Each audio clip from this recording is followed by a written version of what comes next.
Crimping is a manual process, but our world has more and more digital possibilities on which we depend in order to remain efficient. Even quality and service depend on data nowadays.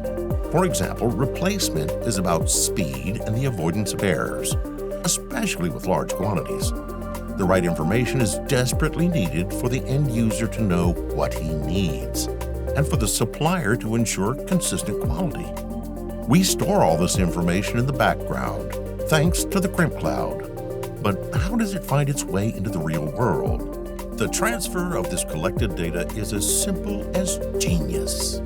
This turns an anonymous hose into a modern member of the data world.